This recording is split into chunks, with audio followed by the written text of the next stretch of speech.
নমস্কার। কবিগুরু রবীন্দ্রনাথ ঠাকুরের কৃপণ।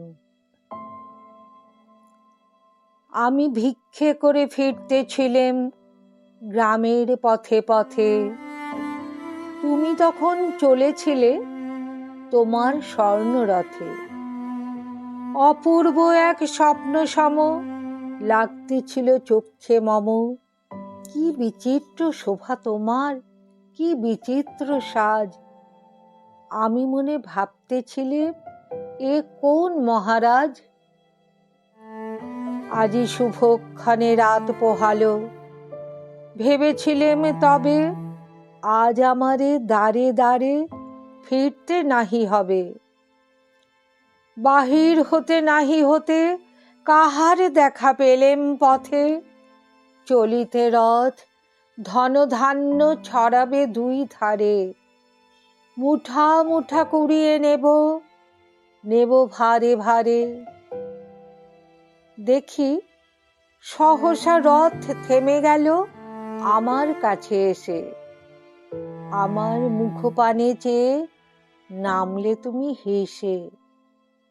দেখে মুখের প্রসন্নতা জুড়িয়ে গেল সকল ব্যথা।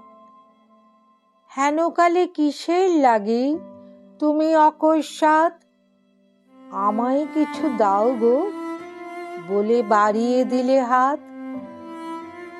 মরি, এ কি কথা রাজাধিরাজ, আমায় দাও গো কিছু।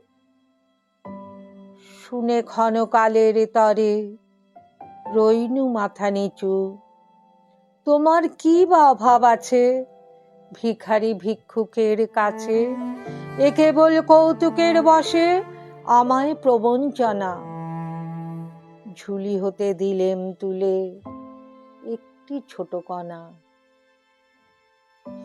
যবে পাত্রখানি ঘরে এনে উজাড় করি, এ কি ভিক্ষে মাঝে একটি ছোট সোনার কণা দেখি। দিলেম যা রাজ ভিখারিরে, স্বর্ণ হয়ে এলো ফিরে। তখন কাঁদি চোখের জলে দুটি নয়ন ভরে।